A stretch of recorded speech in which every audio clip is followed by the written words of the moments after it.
Sur la radio-télévision nationale congolaise, les titres de ce journal: participation des médecins congolais aux assises mondiales de la médecine traditionnelle. Les travaux vont se dérouler à Dakar, au Sénégal. À suivre également la sensibilisation des populations sur l'enrôlement des électeurs. Voilà tout pour les titres. Madame, Messieurs, bonjour et bienvenue au 13h30. La commission électorale a enrôlé plus de 50 millions de Congolais.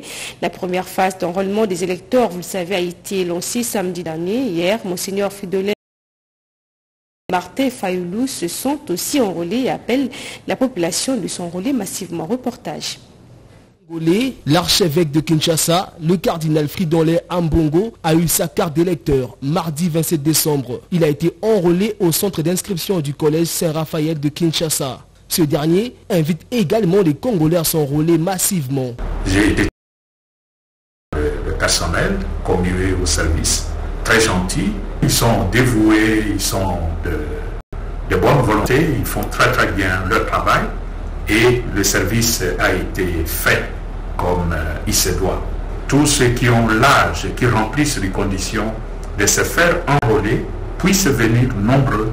Plus on est nombreux, plus nous savons faire de bons choix. Le même mardi 27 décembre 2022 à Kinshasa, capitale de la République démocratique du Congo, le président de l'ECD, Martin Fayoulou, a reçu également sa carte d'électeur. Le coordonnateur de l'AMUCA s'est fait enrôler à l'Institut de la Gombe. Rappelons que, en République démocratique du Congo, l'élection présidentielle est fixée au 20 décembre 2023, selon les calendriers dévoilés officiellement le samedi 26 novembre par Denis Kadima, président de la Commission électorale nationale indépendante. La CENI précise que cette élection sera couplée aux législatives, ainsi qu'aux élections des députés provinciaux et des conseillers communaux.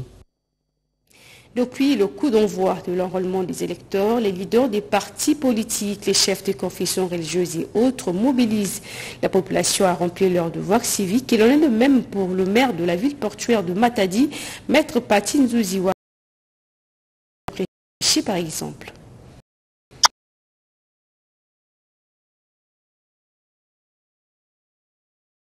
Nouvellement nommé maire de Matadi, le commissaire général en charge de l'entrepreneuriat, sport et loisirs, Dominique Kodiambete, a pris part à la cérémonie du lancement officiel de l'enrôlement des électeurs pour les échéances électorales prochaines à Matadi, chef-lieu de la province du Congo central, en présence de plusieurs personnalités, notamment celle du rapporteur de la Commission électorale nationale indépendante, du président de l'Assemblée provinciale du Congo central. Dominique Kodiambete a participé à l'enrôlement de quelques officiels au bureau de l'enrôlement installé dans l'enceinte du collège Tétémbois. À sa sortie, il a appelé à la population de sa juridiction à un enrôlement massif.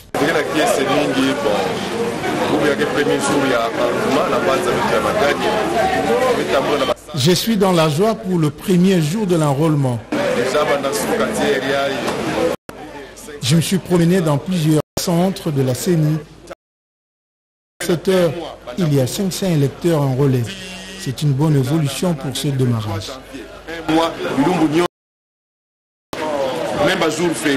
Dominique Kodiambete a par ailleurs remercié le chef de l'État pour la tenue des prochaines élections selon les délais constitutionnels. Autre actualité, le commandant secteur des forces armées de la République est en mission sur la route nationale 4 pour pacifier cette zone d'une importance économique entre l'Ituri, la Chopo et le Nord Kivu. Les forces armées sont en tout cas déterminées à en finir avec les rebelles ougandais, ADF, MTN, et à en finir avec eux et qui y se trouvent sur l'axe Komanda Lunda. Junior Séléman pour le reportage. Définitivement, le ZF MTN, la détermination des forces armées est au comble. Ceci afin de permettre à la population de circuler en toute quiétude sur l'axe routier Komanda Luna. Pour ce faire, le commandant secteur opérationnel de FARDC à Ituri, le général-major à mission d'évaluation des opérations dans cette partie de l'Ituri, appelle la population à une collaboration franche et étroite avec les forces loyalistes. Nous n'avons pas des yeux pour voir ce qui se passe là-bas. Parce que c'est vous qui fréquentez les champs, c'est à vous de nous signaler où se trouve l'ennemi. Il faut collaborer avec l'armée car celle-ci travaille pour la paix de la population. C'est pour dire qu'il ne faut pas considérer l'armée comme ennemie. Et l'armée également ne peut pas considérer la population comme ennemie. C'est ce qui justifie notre présence ici. Je suis ravi de trouver beaucoup de gens ici comme dans le passé.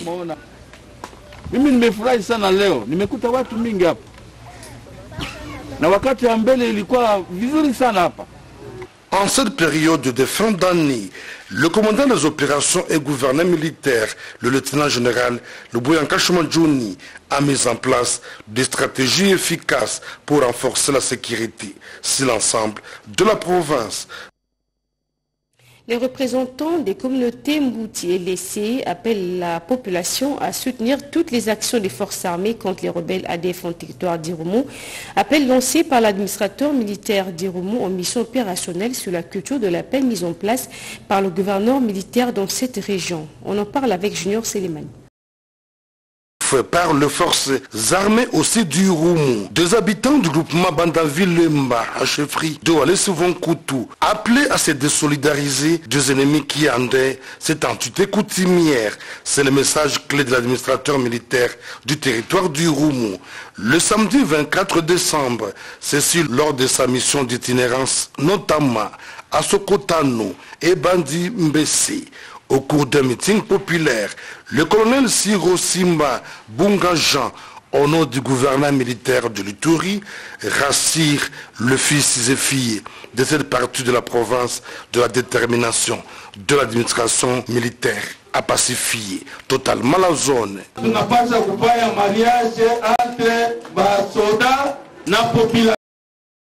Privilégier les mariages civilo-militaires de façon que lorsque l'armée est en opération contre les EDF, de l'autre côté, vous aussi la population, vous devez se solidariser avec l'ennemi. Ne pas appuyer les EDF en information, ni en médicaments, moins encore en nourriture pour faciliter l'armée. Pour les représentants de communautés, les Mbouti et Nandi, il est temps de soutenir les efforts de l'administration militaire de l'Ituri qui tient à restaurer la paix dans cette partie de la province. Nous saluons cette initiative de sensibilisation qui va motiver la population à regagner leurs milliers abandonnés. Il est arrivé, il y a l'arrivée de l'AT et de la délégation du gouverneur militaire pour s'imprégner de la situation sécuritaire de Wallis-Vonkutu nous console. Nous saluons le travail que bat l'AT d'Irumu dans notre chefferie où il se donne corps et âme pour le retour de la paix. Notons que la délégation conduite par l'administrateur militaire du Irumu dans la chefferie de Wallis-Vonkutu constitue la deuxième commission de sensibilisation sur la culture de la paix mise en place par le gouverneur militaire de l'Ituri après celle qui a sensibilisé dans la chefferie de Babouaboukoui il y a quelques jours.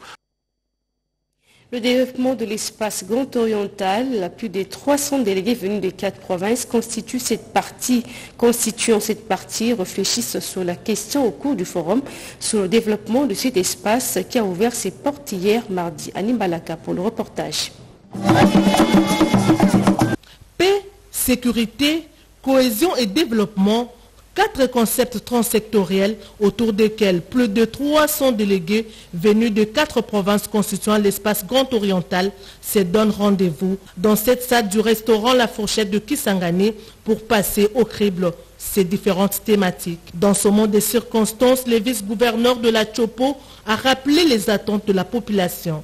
Nous souhaitons, espérons voir les fils de l'espace grand oriental plus que jamais unis pour défendre les intérêts de cette famille. Sans faire la langue de bois, le facilitateur du forum, l'archevêque de Kisangani, Monseigneur Marcel Outembitapa, martèle. Et tous nos frères et sœurs de l'espace grand oriental qui vivent au pays et au-delà de nos frontières ont le regard tourné vers ce forum et attendent de nous des résolutions et recommandations fortes pouvant nous amener vers des lendemains meilleurs sur les plans social, économique, culturel, politique. Pendant 4 jours, les délégués du Bazouélé, du Haut-Ouélé, de l'Ituri et de la Chopo vont se fondre dans des travaux en commission afin de proposer un document final qui engagera tout le monde afin de booster l'essor des Légaux. Étendu sur plus de 500 km², l'espace Grand Oriental est le plus grand espace géographique de la République démocratique du Congo. Son éclosion sera celui de toute la sous-région, d'où la nécessité de ces assises. Et puis la médecine traditionnelle africaine constitue l'espoir de la santé et du bien-être de l'humanité. C'est l'une des conclusions de la session annuelle des Assises mondiales de médecine traditionnelle tenues à Dakar au Sénégal. On en parle avec Pierre Mboul. La métropole côtière de Dakar, cette ville portuaire, capitale du Sénégal, a abrité dernièrement les Assises mondiales de la médecine traditionnelle africaine et planétaire. Ces travaux rehaussaient la présence remarquée d'un panel de scientifiques venus d'une vingtaine de pays, aussi bien d'Amérique, d'Europe que d'Afrique, dont 6 médecins venus de la République démocratique du Congo. Ces assises ont permis à ces hommes et femmes de science de cogiter rationnellement autour de la nécessité pour l'humanité tout entière d'utiliser les médicaments issus de la pharmacopée africaine, dont certains produits congolais présentés lors des dites assises par la délégation de la République démocratique du Congo.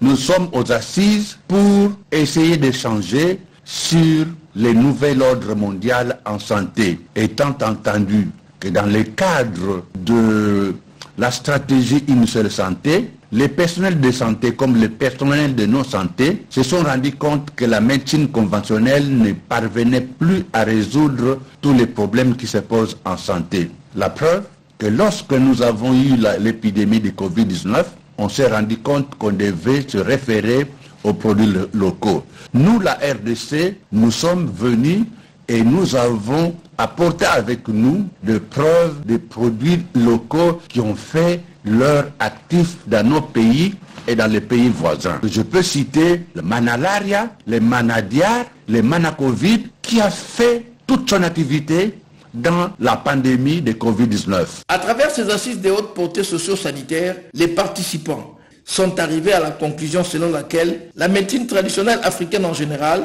et congolaise en particulier, qui bénéficie des avantages naturels et environnementaux que lui offre le bassin du Congo avec sa biodiversité, constitue l'espoir sanitaire pour le bien-être de l'humanité tout entière.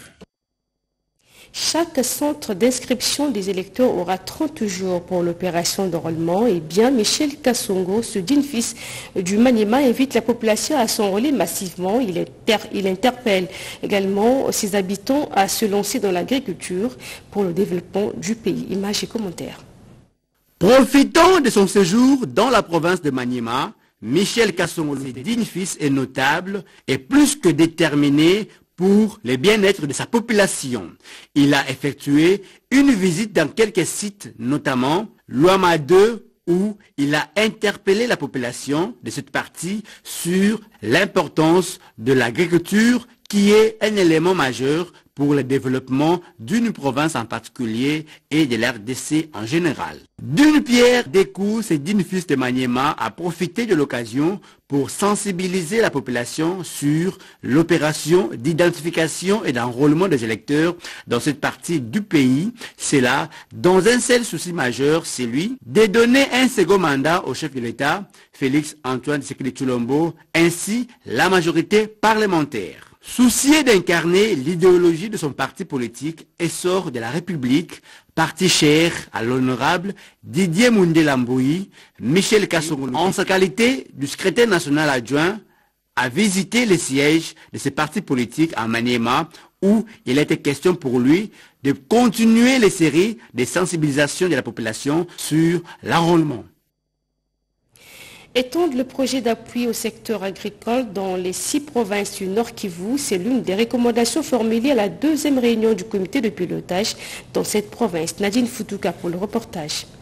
Après 3 ans et 10 mois depuis son mise en œuvre, le bilan du projet d'appui au secteur agricole du Nord Kivu PASANK est encourageant, ont affirmé les membres du comité de pilotage de ces projets. Réunis le lundi 26 décembre dernier, ces experts ont examiné les réalisations entreprises dans le cadre du projet durant l'année 2022 et en ont profité pour valider le budget de l'an 2023. De leur cogitation, ces experts ont formulé quelques recommandations pour la bonne exécution et la faisabilité de ce projet, notamment l'intégration de la dimension genre dans les projets, la réhabilitation de 416 km de routes qui seront financés par OFID. Et le secrétaire général à l'agriculture, José Ilanga Lofonga, a annoncé l'extension de Passa NK dans d'autres entités du Nord Kivu. Nous annonçons par ailleurs qu'à partir de l'année 2023, le Passa NK deviendra pour la première fois en territoire de Walikale, ce qui est une réponse à la demande tant attendue de la population rurale de ces territoires du Nord Kivu.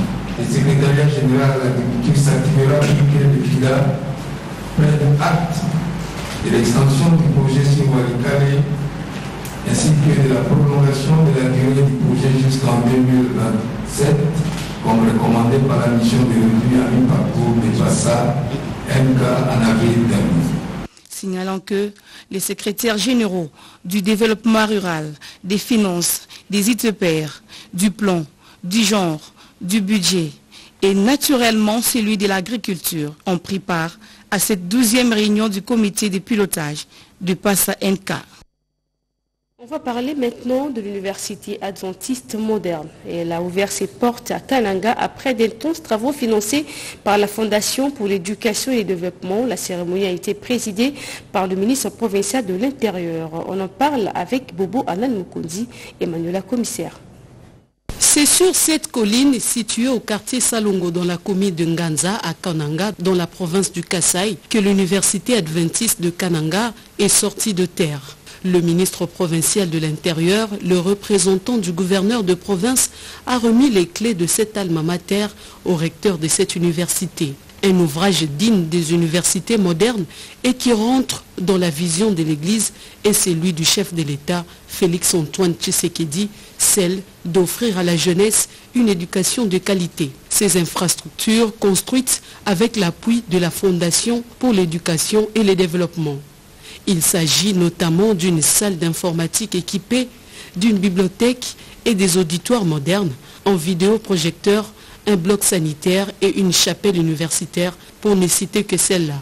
Déborah Djouma, représentante du président de la FED, salue ces gestes et invite les bénéficiaires d'en faire bon usage. Nous, c'est le Seigneur qui a financé, parce que c'est lui qui a permis.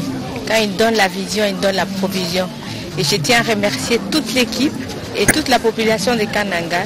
Et je tiens aussi à demander à ce qu'ils puissent continuer à l'embellir, à l'entretenir, afin que tous les étudiants qui vont venir ici puissent étudier dans de bonnes conditions. Totale satisfaction pour le recteur de cette université. Les défis qui restent à relever, nous sommes convaincus qu'ils le seront d'un moment à l'autre, alors que les partenaires ne nous abandonnent pas, parce que la jeunesse a besoin des infrastructures qui soient dignes des universités modernes. L'accès à l'éducation de qualité dépend notamment des infrastructures. Les gestes de solidarité se multiplient durant toute cette période de festivités. Les enfants démunis de la commune de Lantsele ont su des vivres et non-vivres à l'occasion de la fête de Noël. Fêter avec les enfants, c'est leur faire vivre la fête de Noël, dit-on. Une visite de réconfort autour d'un repas de cœur a été envisagée auprès des catégories sociales des enfants orphelins à Bibois dans la commune de Lantsele par une délégation des hommes de bonne volonté, RTNC2, Congo Fraternité, pour redonner sourire à ces enfants qui se voient souvent abandonnés. En plus du repas de cœur, la délégation a procédé à la remise des dons divers dans le cadre des festivités de fin d'année. Nous sommes venus passer un bon moment avec les enfants de l'ONG Congo Fraternité. Nous avons partagé avec les enfants des festivités. Premièrement, j'aimerais rendre grâce à notre Dieu, celui qui a permis que tout cela arrive. Si nous sommes venus aujourd'hui ici, c'est pour célébrer cette fête de Noël avec les enfants orphelins. Comme vous pouvez le constater, l'ambiance était au four et au moulin. Et aussi remercier tous les enfants qui nous ont accueillis avec d'une manière chaleureuse. Et nous sommes très contents d'être passés. Vu que ce n'est pas la première, non plus la dernière, nous passons toujours de temps à temps afin d'assister les enfants. Outre à boire et à manger, plusieurs activités récréatives ont été organisées. Il y avait des scénettes, concours de musique, des danses, des poèmes et des récitations. Un appel a été lancé à l'endroit de personnes de bonne volonté pour soutenir ces enfants qui vivent dans des conditions difficiles. En sport, l'actualité reste dominée par le football avec le démarrage hier, mardi 27 décembre, de la préparation des léopards locaux en prévision du 7e CHAN Total Énergie Algérie 2022. 21 léopards avaient répondu à présent à l'appel du sélectionneur national Otis Ngoma Nkondi. Les précisions dans ce reportage. C'est 3 minutes d'effort.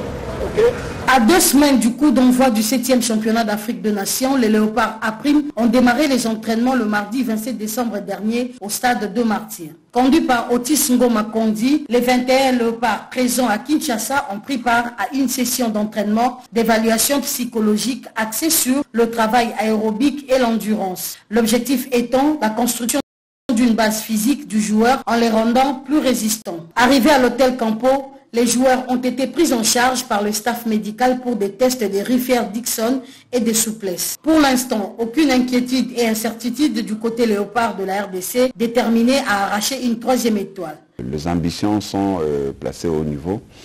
Nous y allons pour tenter de gagner la 3e étoile. Nous n'y allons pas pour faire profil bas. La RDC, contrairement à ce que nous pouvons penser, continue à faire peur. Il n'y a pas d'inquiétude, il n'y a pas d'incertitude. Dès lors que la FECOFA et le gouvernement travaillent en étroite collaboration, les états des sommes ont déjà été envoyés, ça suit son cours normal, mais en attendant, la FECOFA a pris ses responsabilités pour faire venir des joueurs qui évoluent en province et ils sont déjà hébergés.